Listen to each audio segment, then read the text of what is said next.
In 2000, director Cameron Crowe and star Patrick Fugit gave the world an endearing coming-of-age story that dives into the world of the rock star. In 2021, we finish our walk through Heaven Hill's bottom shelf 100-proofers. The film is Almost Famous. The whiskey is T.W. Samuel's Bottled and Bond. And we'll review them both. This is the Film and Whiskey Podcast.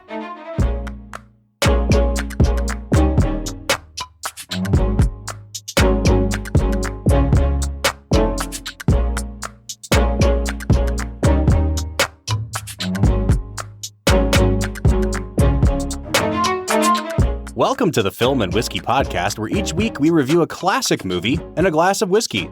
I'm Bob Book. I'm Brad G. And this week we are looking at the 2000 film, Almost Famous. Are you sure that we are? So, quick reminder for those of you who have been rolling with the Film and Whiskey Podcast for over a year now. We were going to do this movie last season, in season 3, and I found out that somehow, some way, Brad got his hands on a copy of the director's cut of this movie, which is like 2 hours and 45 minutes long. And right before we went to record, I was like, hey, man, what were your general thoughts on the movie? And he was like, it was pretty good, but I thought it was like 45 minutes too long. And I was like, wait a minute, which one did you see? And he's like, the 3-hour version. Why did this movie need to be 3 hours long? Yeah, okay, so we watched two different versions of the movie. And we kind of made the call at that point that because it was Brad's first time seeing the movie, I didn't want his first impressions of the movie to carry over into the episode. We had essentially watched two completely different films. So we just said, we'll give it a year. We'll come back to it next year. We'll try again. So, Brad, this is take 2 for you watching Almost Famous, but it's actually take 1 of you watching the actual movie. And I just want Film and Whiskey Nation to know that Bob literally, his eye almost popped out of his socket. He was so mad. And it wasn't even that I was mad at you. I think, no. Partially I was, because I was like, my dude, could you look up the IMDb? Could you just see how long? Bro, because when you showed me link, when you sent me the thumbnail of the version you watched, and right at the top of it, it said unedited director's cut. And I was like, dude, come on, man. It's right there. No, listen, man, you Google the time and it literally says 2 hours and 43 minutes. You just Google Almost Famous runtime and it says 2 hours and 43 minutes. So I was like, man, I guess this is just a really long freaking movie. And it sure was. So, Brad, we took mercy on you, man. And we let you watch the 2-hour cut this time. Yeah, I mean, it's a movie. It sure does stuff. It's feckin' awesome. Feckin'. Well, Brad, we are not alone today to talk about Almost Famous. We needed a mediator. I thought there was a ghost just laughing in the background. Just a disembodied voice cackling in the background. Yeah, so we needed a mediator between our two, what I assume will be extreme poles of thought on this movie. And we're bringing back our friend Perry Ritter, host of This Is My Bourbon podcast, and apparently our resident rock movie critic, because he joined us last season for This Is Spinal Tap. He's back for Almost Famous. Perry, how you doing, man? I'm a golden god. That's right, you are. How do I know when the acid's kicked in? Bob, Brad, I'm so happy to be back with you guys. This is just, I have not seen Almost Famous in a couple of years, and watching through it again, it left me a little bit, I've got some things I want to talk about with it, but I'm hoping that they're not so extreme one way or another that I can actually mediate between you guys.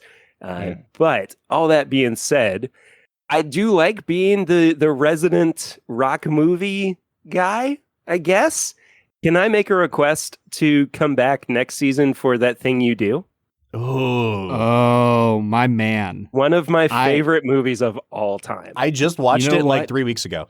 Such a fun movie. I'm going to make a promise without even letting Bob interject. Yes. Yes, you can. You are invited right now, Perry. Fantastic.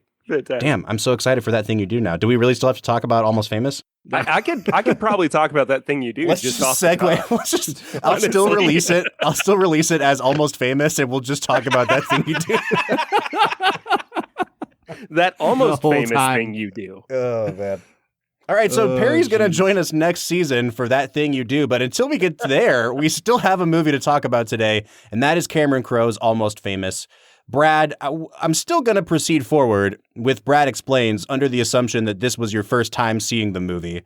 So I'm excited to hear your general thoughts on the movie. I really love this movie, and you have 60 seconds on the clock, sir, to explain to our listeners the plot of this movie that you have just seen for the first time. So can you break down Almost Famous? I don't know if I can. It's like a 3-hour movie, Bob. Like, holy cow. It's like pretty much like Gone with the Wind. Right. Welcome to the Snyder Cut review, everybody. Right? I will say, if anybody ever wants to know why we do a 60-second review, go back and listen to my Brad Explains on Gone with the Wind. And you will know why. Do you know how long it was? I remember this because I edit the episodes. Do you know how long Brad Explains? It was like 9 minutes. Yeah, it was 8 minutes long, dude. I remember like getting to the point where I was muttering swear words when you were like, and that takes us up to intermission. Yep. Hey, not my fault, man. All right, dude. Let's break down Almost Famous. 1 minute and go. Almost Famous is about a young boy named William Miller who is a high school senior, but he's only 15 years old. And his passion in life is to become a rock journalist. He wants to cover the rock and roll scene. He's given some advice by Lloyd Bangs, something Lester, or other. Lester Bangs. Lester Bangs, worst name in the world. And he gets sent off to follow this band called Stillwater. And he becomes friends with them. He hangs out with some groupies called the Band-Aids. And one of them is named Penny Lane. He falls in love with her. She's in love with the lead guitarist, who's better than everyone else in the band. There's drama. There's fighting. There's sex. These girls have sex with a minor, but we're just going to gloss over that. It's okay. 10 seconds. And I think we should talk about it. He covers the band, and he gets it on the cover of the Rolling Stones, guys. All right. It's huge. And time. Brad, always working those references to sex with minors into his Brad Explains somehow. I don't know why. Whoa. Hey, I'm just pointing out the problematic things in these movies. We literally just recorded an episode that will come out in 2 weeks earlier today for the Royal Tenenbaums, and Brad spent a considerable chunk of Brad Explains talking about the incestual relationship there. So yeah, what's going on with that, man? I don't know, man. I'm still not okay with it. We are marathoning movies about sexual deviance today. So all right. Well, I'm out. So great to have you, Perry. Thanks for coming on. So before we jump into talking about the movie itself, Brad, I just have to ask you some questions. I got to put you on the hot seat for a second because for being one of my best friends, you are still an enigma to me and a riddle that cannot be cracked. And I think back to early on in our podcast when we were trying to come up for ideas for bonus episodes for our top 5 series. Bonus episodes. And I floated an idea out to you like, hey, what if we do top 5 uses of classic rock in movies? And I was like, oh, there's so many great classic rock songs. And I was thinking about Almost Famous. And you were like, dude, I don't know if I could name 5 classic rock songs outside of the Beatles. And you like just said, basically, you didn't grow up listening to classic rock. And everything I knew about you told me that you listened to nothing but classic rock. You just seemed like the kind of guy who would have a very strong foundation in the world of classic rock. I don't mean to like throw everything you said under the bus, but like I did grow up listening to Queen and Led Zeppelin and all of that. Well, I will say you told me you couldn't name 5 classic rock songs when we tried this concept like a year ago. So my musical background, since that's what we're getting into for a second here. Yes, I grew up listening to the Beatles. They're hands down my favorite band of all time. I think they are the greatest band of all time. But no, man, I grew up, if you're in the Cleveland area, you'll know what I'm talking about. But Magic 105.7 was my jam. Like that is pretty much all I listened to when I was in the car with my dad. Once I turned 16 and had my own car. So that was primarily hits from the 60s and 70s. A little bit from the 80s as well, especially with Queen. But yeah, that is my genre. That's my era. So yeah, Eagles, CCR, the Beatles, like all of the bands from that era. That's my kind of go-to. So I don't know if that answers your question anyway, Bob, but But there you have it. There it is. All right. Well, I actually really appreciate that reminder that you did listen to classic rock growing up. Maybe I misunderstood you. I thought you were going to come into this like, who's Led Zeppelin? So this is actually really nice that we don't have to go through that. I'm glad that we don't have to go through that. I mean, I'm not like Vic. I'm not just like following these bands around and like obsessed with them, but I know most of their hits. So Perry, I know that you're a guitar player. You very clearly have a base of knowledge around this stuff. Like, just fill me in a little bit more. Like, what is your musical background? What did you grow up listening to? Was it this kind of stuff? Was it classic rock from the 70s? Was it something else? My dad, who is also my source for my love of whiskey, and bourbon in particular, also really was the person that introduced me to most of the music that formed who I am as a music fan now. Early on, I mean, he would always be listening to, really like the classic rock station here in Lexington if I was in the car with him. He's a big Rolling Stones fan. The Who, absolutely. Bruce Springsteen is one that he still holds very near and dear to his heart. So I always had this kind of sense of not just the rock and roll side of things, but also the storyteller and the singer-songwriter side of music as well. And that's the music that I very much latched onto early on in my musical development. And that also was a product of listening to what I guess would be considered adult contemporary in the late 90s, early 2000s, with Dave Matthews Band and artists like John Mayer. And those two really I hold, I would say, in the highest regard in terms of my musical inspiration, I guess. And the older I got, the more I started listening to and trying to play and emulate some of these classic rock musicians and classic guitar players. And we kind of talked about this too with Spinal Tap, but there is there's like this aura of heightened godliness almost for these bands from this era that Almost Famous focuses on, that I don't necessarily have. And I know that almost sounds like sacrilege, especially when you're talking about bands like Black Sabbath and Zeppelin. And I mean, don't get me wrong, I love Led Zeppelin. But I don't know, I don't have that affinity that a lot of people do. And I think that is largely a product of the fact that I'm a millennial. This is all to say that I felt connected to these bands that they mentioned and the artists that they talked about during this movie and a lot of the music that they played throughout it. But I don't know. I got to be honest, and this is an early reaction to this movie. I don't know if they fully did it justice. Interesting. Yeah. Perry, I'm kind of in a similar place with you in this fact that like one of my struggles with this movie is like the legendary godlike status that they give these rock stars.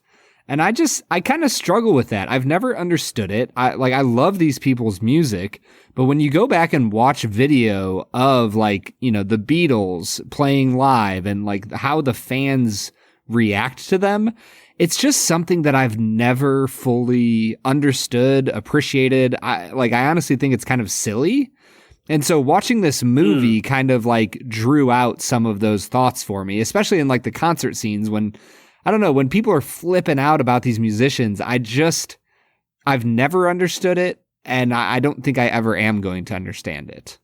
There is an art of fabrication and immersiveness that comes with movie production, right? I mean, that's just, what makes good movies into great movies and great movies into masterpieces, that you feel like it's a real lived in world and you feel like it's a place that you could easily transport yourself to and not feel out of place.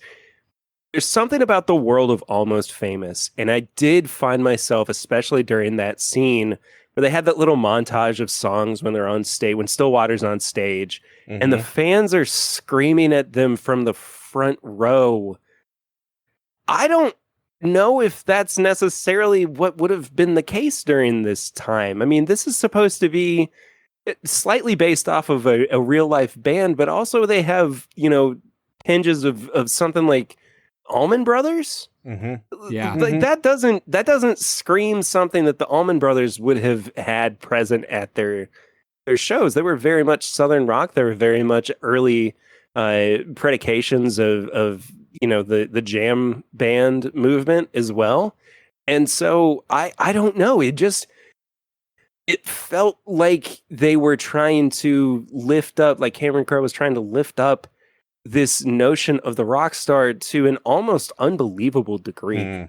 Well, so I want to speak to that too, because I kind of agree with you guys. I kind of disagree, because I think that the deification of rock stars, especially like in the 1990s when people were first starting to get really nostalgic for the 70s and why is grunge such a big thing when we had this in the 70s? Like, I think that deification has always been overblown, right? And like this idea that just because the Stones made Exile on Main Street, that Exile on Main Street doesn't have any bad songs on it, which is just objectively untrue. Do you know what I mean? Like there are certain things that I think we have just put on such a pedestal. But I think what the movie itself does really well is showing the extent to which these guys are just like overgrown man-children. Yeah, absolutely. And like super petty. And, Jeff Beebe, the lead singer played by Jason Lee, is constantly jealous of Russell Hammond, the guitarist. And, you've got like the drummer that doesn't say anything the whole movie. Like there are definitely like some Spinal Tappy elements here that Crowe is playing with. But I think he does a pretty good job of showing that even though the fans have this weird dynamic built into the way they worship these guys, that like William's able to see right through it immediately. Like these guys are less mature than me and I'm 15 years old. I think that brings up a really good point too, that we are meant to see most of this movie through the eyes of William. And because he is so in a way innocent, but at the same time, he seems so world weary and so wise that he almost is able to cut through a lot of that BS and able to see the truth. And you wouldn't expect that from this 15-year-old, but he's a 15-year-old who's a senior in high school, right? And has a very clear trajectory of what he wants to do with his life. But it's that old soul character that I think makes movies like this so compelling, even if the storytelling is not the most engaging or the most exciting. There's just, it's so funny because it's like all of the pieces of this movie should work, but when you put them together, it's just like the jagged edge doesn't line up with the round corner of the puzzle. And I don't know if it's Cameron Crowe's fault. I don't know if part of it does seem to be the actors' performances, but that's a conversation for later down the road. But I found myself on this viewing picking apart this movie to a level that I almost wasn't expecting. Well, let me go back just a second. And I want to say, like, I do think that dynamic of William as like the 15-year-old being the voice of reason and the absurdity of that, I think that's best exemplified in the way that Patrick Fugit as William interacts with Kate Hudson's character, Penny. Mm-hmm. And the fact that she keeps using this language of like the real world and how she's acknowledging that we don't exist in the real world. We exist in this weird bubble of celebrity and the cult of rock and roll. And she keeps saying, like, if you talk to me like that in the real world. And at some point, William just says, when and where does this real world occur? Like, what do you keep talking about the real world? Like, we're in the real world. You guys are just concocting this fantasy for yourselves that is just ridiculous and absurd. And I do think the movie really does that well. If nothing else, I think it does a very good job of kind of poking holes in the, like, this veneer of godliness that these rock stars have. But guys, I do agree with you about a lot of what you're saying about the quality of the movie and how it hits you. Before we get too deep into the analysis portion, I feel like we got to pull back a little bit, talk about, Brad basically, Brad broke down the plot here, but this is very loosely based on Cameron Crowe's own experience. Perry, you brought up the Allman Brothers. Crowe at a very young age was kind of embedded like a war journalist with the Allman Brothers on the road, writing for Rolling Stone. So this, and with Led Zeppelin for a while. So this was like, these are his memories that he is comedically telling on film. And one thing that you guys were talking earlier about how this doesn't seem to accurately depict the rock and roll lifestyle. I think if this movie has a fatal flaw, it's that Cameron Crowe looks at the rock and roll days the same way that like Frank Capra looks at Bedford Falls in It's a Wonderful Life. Like it is so nostalgic and it's so ultimately, it's sweet. It's a very sweet movie. And I think like if you're in the mood for something that has a lot of charm and is very good-hearted and very sweet, then this movie can really work for you. But I also don't think it really depicts the rock and roll lifestyle in like these guys were severely addicted to drugs and strung out and ODing, and like you don't see any of that. Like there's a little bit of drug use and you see a little bit of it in the fallout of, Penny Lane, Kate Hudson's character, overdosing at one point. But for the most part, that stuff never touches this band. It all kind of stays on the periphery. And I think, as we kind of grapple with the movie itself, Brad, I want to hear from you about Cameron Crowe as a writer, Cameron Crowe as a director. Do you think that he made the movie too sweet? I don't know if it's necessarily too sweet. I think that it's just too clunky overall. That like there are certain parts of this film that are just smooth and work and they're great. Honestly, almost any scene with Frances McDormand in it, I feel like her performance like elevates the scenes that she is in. Unfortunately, there are not a lot of great actors in this movie outside of her. And so I just feel like the dialogue is so poorly written in so many parts of the movie that, I mean, you have Zooey Deschanel in one of the worst performances I think I have ever seen her give. I think it is. And I like her. I like Zooey Deschanel, but it's just not good. Wow. And granted, she was a lot younger then, but there's so much dialogue in this movie that I just wanted to like gouge my eyes out.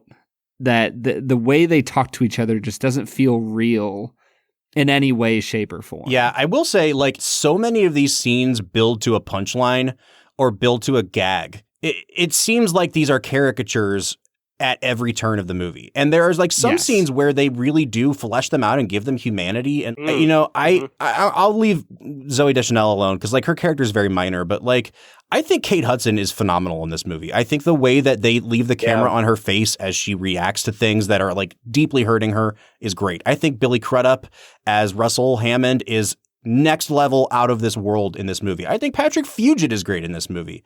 But I think the thing that really pisses me off is that so often they use even the main characters like Russell as a gag to get a brief laugh. With, the I'm a Golden God scene is really funny and it's iconic now, but he's a buffoon and he's a caricature. I am a golden god! Hey, Russell, don't jump! And you can tell Rolling Stone magazine that my last words were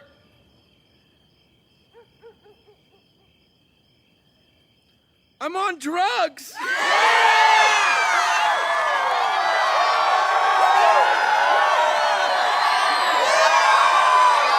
Russell, I think we should work on those last words. Okay. Oh, I got it. This is better. Last words. I dig music. I'm on drugs!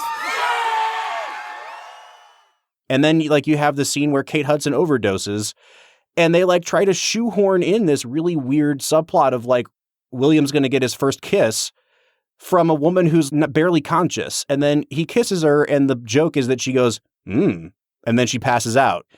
Some of the gags really land, and I do think this is a very funny movie when it works. Some of them just don't work at all. I don't know if I fully agree with you, Bob. I have some issues with the notion of this being a funny movie. I do fully believe that there are lighthearted moments, I do think that there are moments where it feels like they are trying to make the audience feel like these characters are lost in a world that doesn't fully know what to do with them, and they don't know what to do with the world around them. And that in and of itself leads to humor.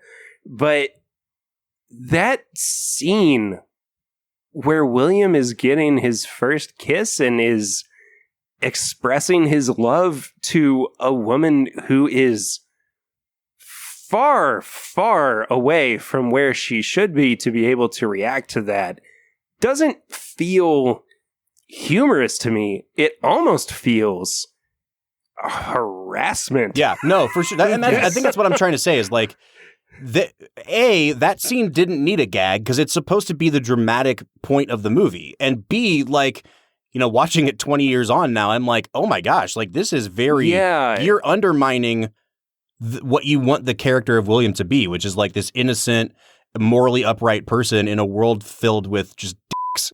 Yeah, and he doesn't learn anything from it. And I know that it's, into the meat of the third act almost, but it just feels like such an out of place part of this movie. And Brad, I have to agree with you too.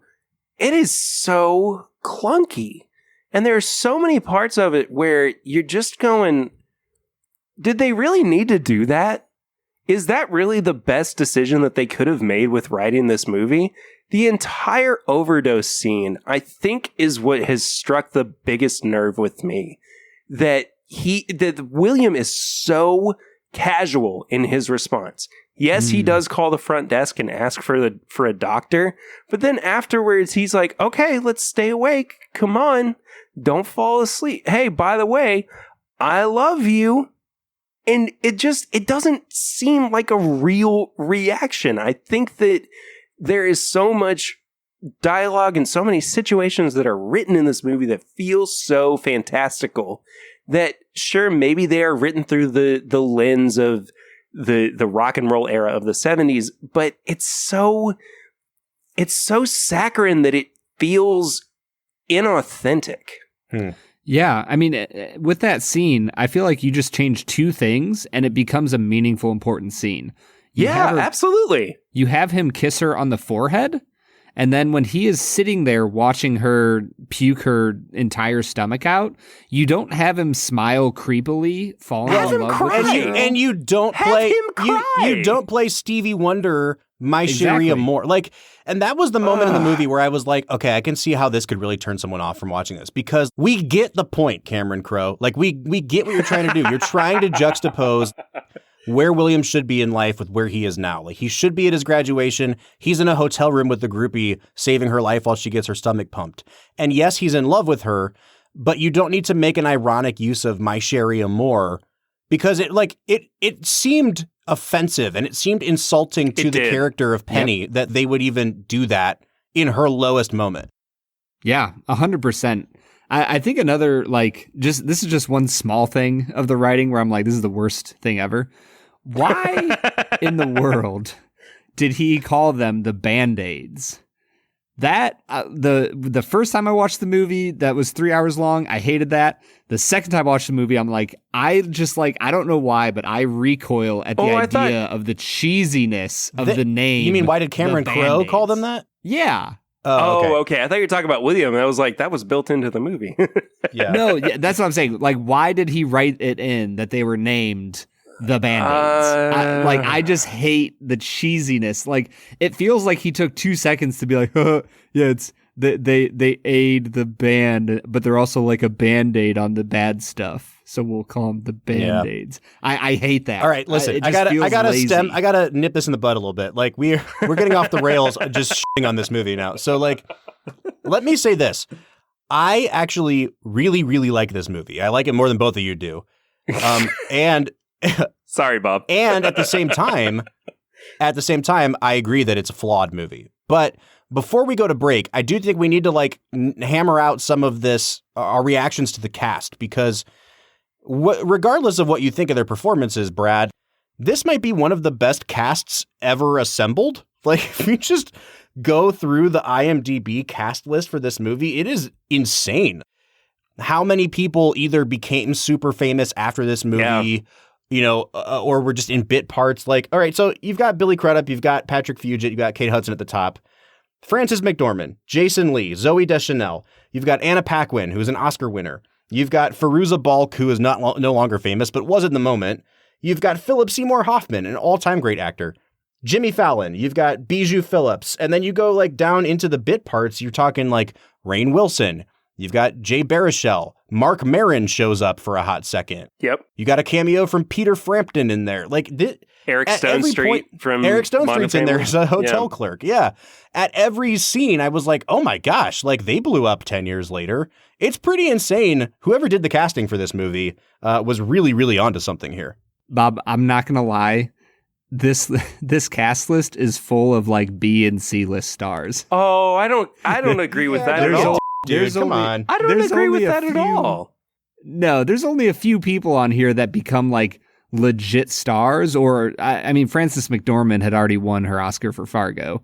So, I just, as soon as you said that, I'm like, Bob, I don't know what you're talking about, man. Nobody on here is like super well known in the public other than somebody like Zooey Deschanel because she had a huge show like New Girl. You don't think Eric Stone Street is well known or Rainn Wilson is well known? I have no idea who Eric Stone Street is. He was like one of the leads on Modern Family. From like Modern Family. One of the longest running sitcoms of all time.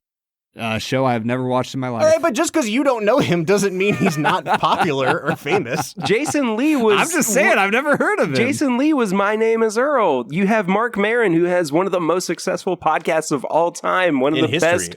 Yeah, and one of the best stand-up comedians of all time. I think it's slightly unfair to say that this is a group of B and C list performers. I mean, these are people that I think are now cultural touchstones in the early 21st century that we definitely have to give some accreditation to. The Perry pendulum is swinging back to my side now, baby. Look, man, all I got to say is if we're talking about movies, there is almost nobody in this movie in the second tier of list that is famous in any way. Like, you sure, could they say, have some TV Brad, shows. you could say they are almost famous. Hey, you said it. You said it. Hey, you nailed it. We brought it back around, guys. I want to say something about one member of this cast, though, and it is I think the worst performance and the one character that completely takes me out of the movie. Rainn Wilson. Nope, Jimmy Fallon. Oh, Jimmy Fallon too. Yeah, Jimmy Fallon is so bad in this movie and gives such a lackluster performance that you feel it. That scene where he's talking about moving them onto the plane and how they need to sell records and how they can sell out shows and then get played on the radio and all this stuff. He stays in like his ex, right? But that's a moment where he could clearly be walking around the room, rallying the troops and bringing people to attention and giving them energy. And it's such a missed moment with that character that feels like he was brought on because he was on SNL at the time. Yeah. Right? It's such, and I know that he's now the host of The Tonight Show, regardless of how popular that is, but he is now a heavy figure in our pop culture, and he doesn't feel like Jimmy Fallon, who's the host of The Tonight Show and also had a really good part in Almost Famous. It just feels like Jimmy didn't know what the heck he was doing during his time on Almost Famous. I was going to open our second half of the podcast with an award that I hope to give out as often as possible. But Jimmy Fallon was going to receive and will receive my "Why the hell is he in this movie?" award. I think we already got to the bottom of that one, but I think we did. Sorry, Brad. No arguments here, man. Like, for me, the performance that takes me out of the movie the most is Rainn Wilson, and he has like 5 lines, but he is one of the editors of Rolling Stone. And my favorite moment, because it's so bad, is when William first goes back to San Francisco and turns in his notes, and they're like reviewing, and Rainn Wilson's just like, dark, lively. I hate that so much. It's so cringy and uncomfortable. Yep. Ugh. And if it was in The Office, it would literally be perfect. All right, so here's my plan for the rest of the episode. We need to break. We need to drink this whiskey. I am going to force you guys to talk about positive things about this movie when we come back. So let's get you liquored up a little bit. What do you guys say we try this T.W. Samuels? All right.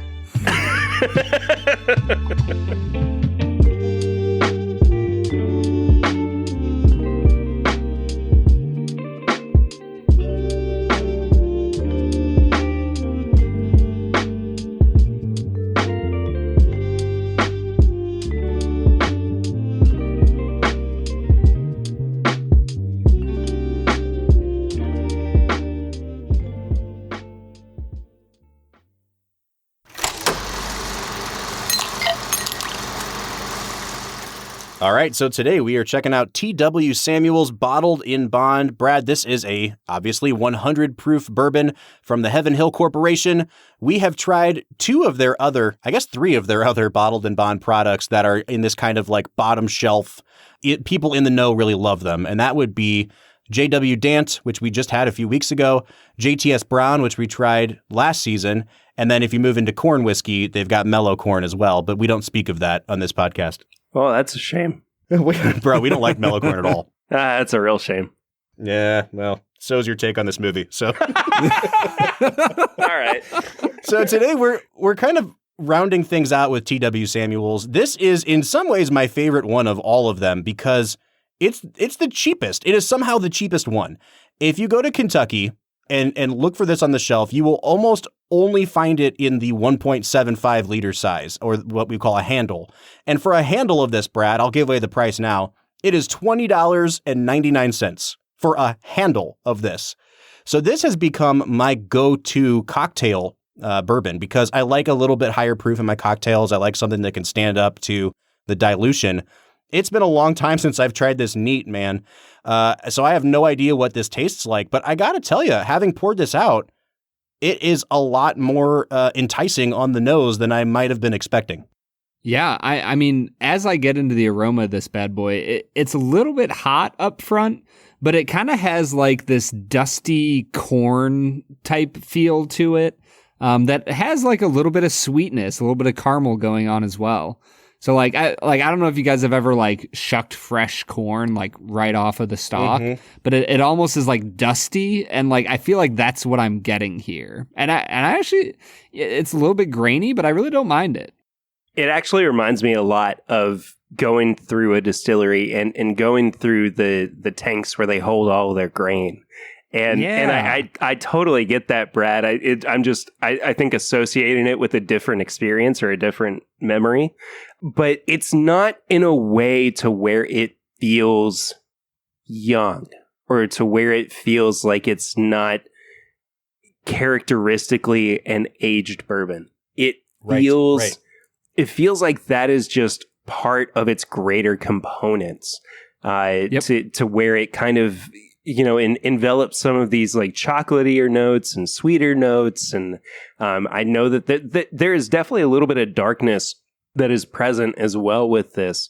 But the nose is so unique when it comes to these Heaven Hill Bottled and Bond products that it's almost hard to believe that it comes from A, the same distillery, and B, the same price range that these other products are in.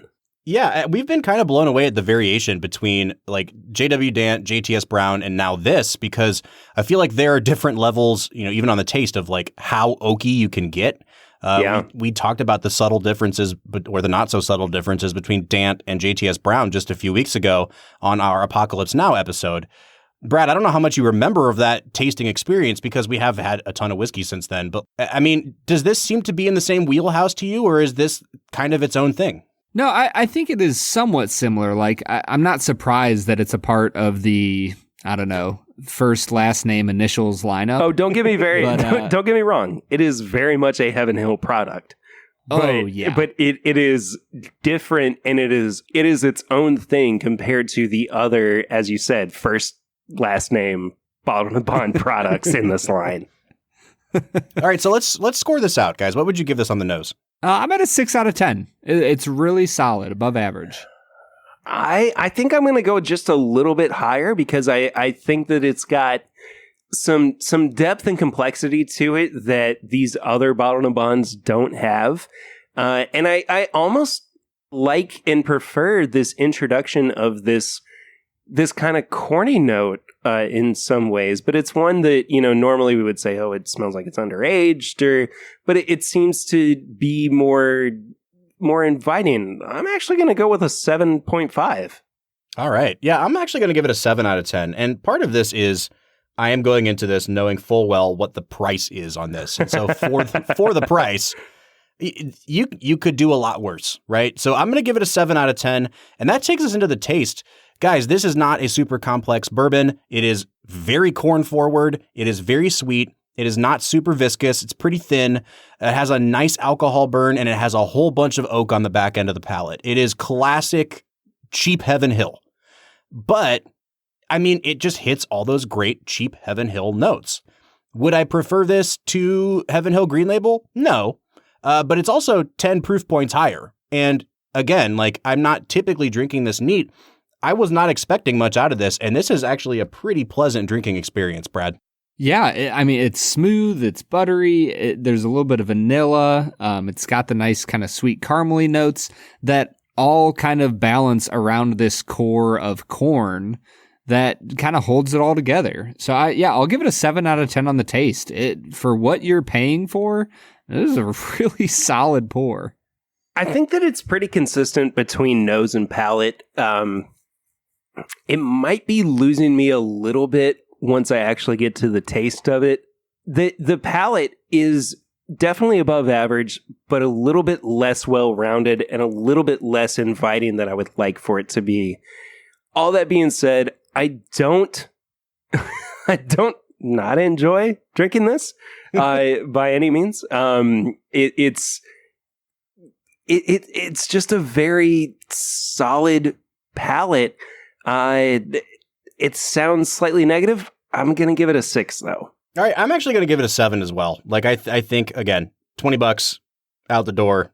This is pretty damn good whiskey. So, that takes us into finish. Brad, again, there are not many complicated notes to give here. And of course, when we just say things like it smells like vanilla, it tastes like caramel, there is corn. People probably don't think we have very advanced palates, but honestly, that's really all that's going on here. It is a very basic bourbon, but it's also delivering on exactly what it promises. So you can't penalize it very much for that. On the finish, it is alcohol, it is caramel popcorn, and there's a nice Kentucky hug on the way down. And all three of those things check some boxes for me. I'm going to go ahead and give it a 7 again on the finish. Yeah, I mean, I think that for a lot of lower shelf whiskey, the finish is where you're going to lose me because you kind of get that. I don't know. I'm just going to call it bottom shelf. It's astringent. Bitterness. Astringent. Yeah, exactly. Yeah, it just gets bitter and astringent at the end. And honestly, that doesn't upset me a ton. It doesn't destroy my finish score, but it's just the bottom shelf bitterness. So I'll give it a 5.5 on the finish. I am not a big fan of this finish either. That being said, it doesn't keep me from wanting to go back for another drink, for another sip. My desire for alcohol still wins out in the end. Yeah, exactly. But I mean, the enjoyment of the palate itself is not to the point where I'm going, I don't think I can stomach another sip of that. This does not sound like a glowing endorsement, Perry. I'm not going to lie. Here's the thing. I have so many different products that I think I would prefer to buy in this price range. That being said, this is still extremely solid for what you're buying it at. I think that a product like Wild Turkey 101 still is going to take the cake over this. Shoot, I'm jumping ahead. I'm sorry. I'm going to give a 6 on the finish for this one as well. All right, that takes us to overall balance. That's where we consider nose, taste, and finish as part of one kind of cohesive experience. Did something stand out positively or negatively? That will affect, the overall score here. I think this is really well balanced, Brad, for what it is. And the chief complaint that we had about JW Dant and JTS Brown, and I'm going to confuse them, but one of them was too, astringent. one was too alcohol-y. One was too over oaked. And I think that this one, it has a considerable amount of oak on it, but it never gets harsh. It never gets overly bitter to me. That corn sweetness, which I think to some people might be kind of like cloyingly sweet, I actually think that it carries everything through very nicely. This is probably the most well-balanced of the three, in my opinion. So I'm just going to keep riding this wave I've been on and give it a 7 again. Yeah, I'm right there with you, Bob. I'll give it a 7 out of 10. And this really, my other scores, I don't think I took into account the price range of it. I just tried to give as honest of a score as I could. But this one I'm looking at, I'm going, you know what? For $20, like the fact that they can give you a flavor profile that sits pretty much the same all the way through, great job. 7 out of 10. I gotta agree with you guys. There is this note that the longer I sit with it, the more predominant it becomes, and it's Frosted Cheerios, which I'm Hey, I'm a big fan of. I grew up eating those, and I don't have an aversion to them now as an adult. I don't totally mind the fact that there's some graininess with this. I definitely don't mind the fact that there is a little bit of a more corn forward note. I do agree with you, Bob, that there is some oakiness that is pretty visible throughout the sip itself. I'm gonna go with 7. Yeah, you are. I think yeah. hey. All right, so that takes us Bob to... sounded like he's telling me what to do there. Yeah, you are. That's taken us to our value score. Now, again, $20.99 for a handle of this. Perry, I know, like you... I don't know if Wild Turkey's paying you yet to say what you do about the 101, but we all know how you feel, man. But I will say a fifth of Wild Turkey 101 is $21. Yep. A handle of this is $21. And like for the sheer quantity of liquid you get. Now, I will say, I think Wild Turkey 101 is probably better than this. I would also be more hesitant to waste my Wild Turkey 101 in a, bourbon and Coke. Whereas this one is like, I have 2 liters of this. Like, hell yeah, I'm going to put it in a bourbon and Coke. Do you know what I'm saying? So I'm like, I think that it is passable enough as a neat sipper, and it is also a no-brainer to mix into your cocktails. And it is it's my preferred cocktail making bourbon at this point. You cannot find a better value in bourbon when you take quantity in consideration. This is a 10 out of 10 value.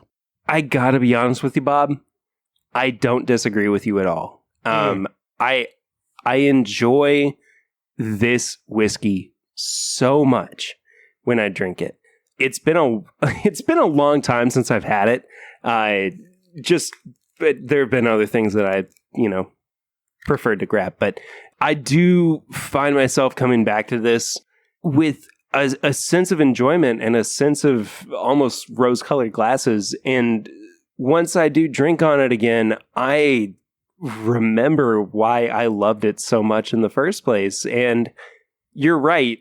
There is a little bit more value that might be found for some extra dollars. But I think if you're just taking this at face value and you're taking it at the fact that it's a high quality product for the price range that it's in, you're right. It's a 10 out of 10. Yeah, it is. All right. Brad, don't screw this up, man. I think it's a phenomenal value. I can't find anything wrong with this. $21 for 2 liters of it is a hell of a price. And I will give it a 9 out of 10 on value. Oh, boo.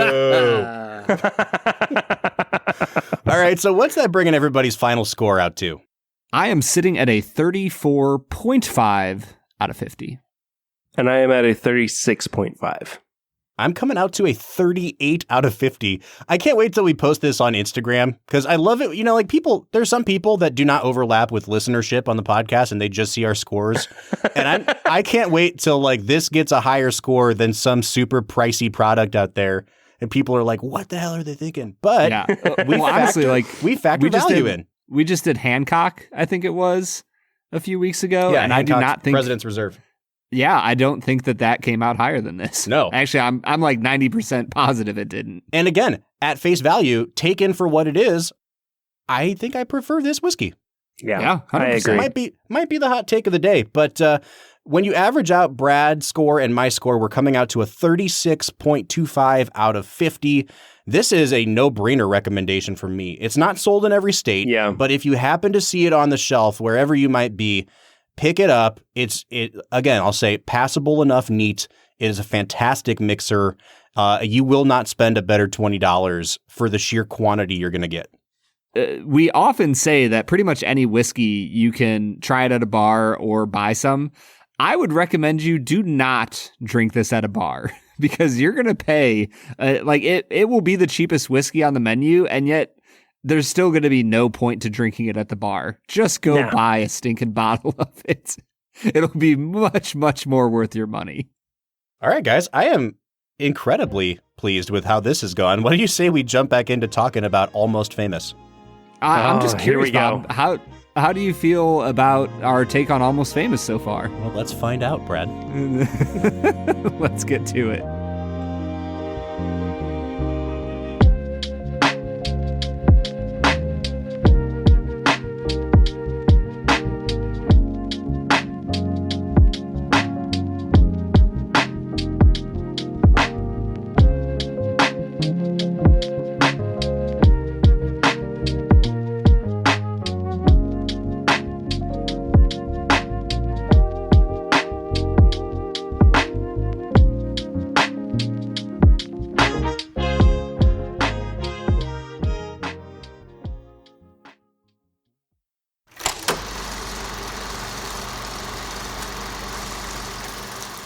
All right, so that was T.W. Samuel's Bottled and Bond. We're getting back into Almost Famous. Guys, I don't think there's too much more to say. I know we've kind of gone in a ton of different directions here, but I do think that there are points in this script where Crow's writing is really, really good. Like I said earlier, I think that there are points where the jokes and the gags really work, and there's some really great one-liners in this movie. So before I let you, trash it with your final scores, I do want to hear what is a line that stood out to you? What was your favorite quote from the movie? Something you can throw out very easily as a successful writing exercise by Cameron Crowe. I think one of my favorite lines from the film was when it's probably like the second time William sits down with Russell to do an interview, and he just like rattles off like, do you have to be depressed to write a sad song? Do you have to be in love to write a love song? Is a song better when it really happened to you? And he's like asking all these questions, and Russell just looks at him and kind of like grins and goes, when did you get to be so professional? And I don't know why. I think that line like embodies what Cameron Crowe was trying to go for with this movie. This idea of like this thin line of friendship and professionalism that William is trying to figure out and understand while he's being the more mature one in a group of all these adults. Like, I think that when the movie is at its best, it's in little moments like that.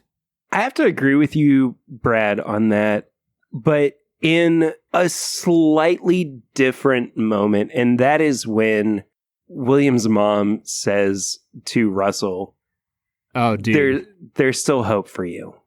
Yeah. That is such a weirdly poignant moment that you want to connect with in a way that makes you feel like you understand there are fleeting moments as a musician or as a member of the rock and roll community, right? Because that's kind of what it feels like, that she is and I think that's a theme throughout the movie as well, that she's the protective figure. She is the one that they can always come back to for a sense of guidance and a sense of understanding for whatever they might be going through, whether it's William or, the different members of the band who might run into her throughout the way. But there is just this very poignant feeling of hope that comes from that sentiment. There's still a chance for you. Yeah. Well, damn. Now I'm going to have to undercut your deep point with my silly lines that I really liked from the movie. But well, I did love Eric Stone Street when he was relaying to William that he had a message from his mother, and he goes, "She's a lot." William goes, "She freaked me out." Yeah, that's what William goes, "Yeah, I know." I think for me, the lines that work the best are a combination of like, yeah, they're a funny line, but there's also really good actors that are giving really good line readings. And two that really stood out to me are in that first scene where William is interacting with Lester Bangs. After he sees him at the radio station, they're like walking up a hill together. And he's asking, Patrick Fugit, what do you like, the star of your school? And he says, no, they hate me. And then Lester Bangs, Philip Seymour Hoffman, the way he just says, yeah, well, you'll meet them all again on their long journey to the middle. And there's just so much contempt in the way he says that. I'm like, oh, God, what a great line. And Brad, I think you were actually talking about the one line where he talks about being uncool on the phone. Yeah, at the very end of the movie, he has this great line where he goes, the only current, and it honestly sounds like something that someone would say at like an 80s poetry night, and they're like snapping their fingers.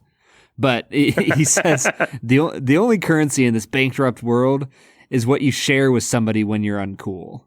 It is just so poignant and so like true to life that like vulnerability is so underrated. And like when you are vulnerable with someone, when you are uncool with them, that is what a healthy relationship is all about, whether it's a friendship or a marriage or, whatever it is.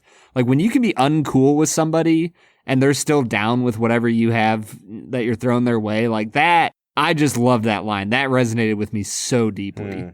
Well, I think that sums up what the major message in this movie is, that despite the fact that there may be, it's kind of a weird notion to get into, but despite the fact that there may be social misfits, there is still a place for everybody, right? Mm-hmm. And I think that that's where this movie really does shine, that we are all looking for a way to succeed, and we are all looking for a way to, find our purpose throughout life. Yeah, a place to belong. Exactly. Yeah, there is very much a sense of, as you grow up, and even, the character of Russell, who is, in his late 20s, early 30s, still trying to figure out who he is as a person. Yeah. And where does his person belong? That is such a core theme to this movie that I do have to give him, Cameron Crowe, props for that. I do have one more question for you guys before we get final scores. And I honestly want to hear your opinion on this. Sure. When I watch this movie, Billy Crudup as Russell is just like electric. Like you can't take your eyes off of him. He is so charismatic, even as he's a dick for probably 3/4 of the movie. And yet in so many ways, like obviously you're rooting for William, but at the end of the movie, his transformation is super believable. I think that last scene that he and William share in his bedroom is just fantastic. And I wonder, why didn't he become a bigger star after this movie? Because like this seems like, if ever someone was primed to make a leap into superstardom, he is really handsome. He's tall. He has the physique of a guy that could be in an action movie. And he just never really took off. He's had a really good, solid career. I was watching the movie Spotlight a couple weeks ago. He has a really great small part in that. He's obviously still working in Hollywood, but never really took off. And to watch this movie, it really seems like a missed opportunity that Hollywood never seized on this guy. So I don't know, Brad, this is your first time seeing him, I guess. What'd you think of him? Why didn't he become a bigger thing? Well, no, Bob, this is the second time I saw him. I watched this movie a year ago, but it was the 3-hour version. True. Yeah. So yeah, on my second viewing of him, I'm honestly right there with you, Bob. I thought that of all the performances in this movie that we've trashed, I actually really liked Billy Crudup. I wasn't like blown away by him, but I think that he has an ability to draw the camera into his face and the way that he can shift in emotions really gradually. I'm thinking specifically of the scene that you brought up, Perry, when he's on the phone with Frances McDormand and she is just delivering this beautiful monologue, just drilling into him. You see him transition from this like drunk, probably on drugs, like just kind of goofy, like I'm just messing with this old lady, to like an actual serious consideration of her words. And I think it's moments like that where you're like, oh man, like Billy Crudup's got some acting chops. He can pull it off. It's tough because I think that you're right. He does have a lot that is laid down for him in this movie. If we're taking this particular experience, though, at face value, I don't think that he was directed as well as he has been in other projects. I think Billy Crudup was far more successful, and I can't believe I'm saying this, in the Justice League movie as Barry Allen's father. I think he was an incredible Dr. Manhattan in the Watchmen movie. Yeah. Yeah. I don't know if it's, the fact that Zack Snyder because those are two Zack Snyder vehicles, but I don't know if he understands Billy Crudup more as an actor, knows how to pull out what it is that makes him successful in roles. But I felt like throughout Almost Famous, Billy Crudup wanted to do something that was just slightly different from what Cameron Crowe wanted him to do. And it didn't diminish the overall quality of Billy Crudup's performance, but it did keep him from shining a light on what it is that he had to offer as, maybe an A-list actor. He is so talented, and I think he has so much more to offer. And I do really think it's a shame that he hasn't been more recognized. He does give, in my opinion, the best line reading in the whole movie, which is when he's at the party where he takes a bunch of acid and he's just rambling on about like, in 11 years, it's going to be 1984. And the kids are like so drunk and they don't know what to say. And the guy just goes, you want to see me feed a mouse to my snake? And he just goes, yes. Like, and the way yes, he I says do. yes, it is the perfect line reading of just the word yes. Hollywood, Get your stuff together. He needs to be in more movies. I think we've said about all that we need to say here with Almost Famous, guys. I want to hear your final scores. Perry, you are the guest. We'll let you go first. What are you going to come out to out of 10 on Almost Famous? This is a really tough one for me because, again, I like the components that make up this movie, but once you put them all together, it doesn't feel like a cohesive experience. I spent so much time watching this thinking that is somebody who could have been directed better, that is somebody who could have been given better cues or a better line that they could have had in that situation. But at the same time, there are characters that are so endearing, and there are moments that are so inspiring that you can't help but root for the people that make up this movie. I don't know if I'm going to go back to this movie, but there are still parts of it that I really enjoyed. Overall, it was a pretty lackluster experience. I think I'm going to have to give it a 6.5 out of 10. Wow. All right, Perry has set me up for my 2 out of 10. I am so excited. Wow. No, honestly, guys, I really enjoyed this movie overall. Like you said, I think the great word that you use, Perry, is endearing. Like, a lot of these characters are just really nice. And like, I like seeing them win. And Bob, I think you pointed this out very early on, that this isn't the real picture of most rock bands of that era, because they were high on drugs for the majority of their time. And honestly, I don't think that filming people for almost 3 hours being high on drugs would be any fun at all. And so with that nostalgia, with that kind of hopeful lens about what you would want it to look like, I don't know, it undercuts the seriousness of a lot of the situations. And so overall, like I like moments in this movie. I like certain lines in this movie, but it's clunky. There's dialogue issues. I think I'm with Perry. I don't know if I'd ever really come back to this movie willingly. But I'm a little bit higher than him on it. I think I'll give it a 7.5 out of 10. So like I said, guys, I actually really love this movie. I think it's a great movie with flaws. And like looking back at some of the people who reviewed it at the time, Roger Ebert loved this movie, gave it 4 stars out of 4. He named it the 9th best movie of the 2000s.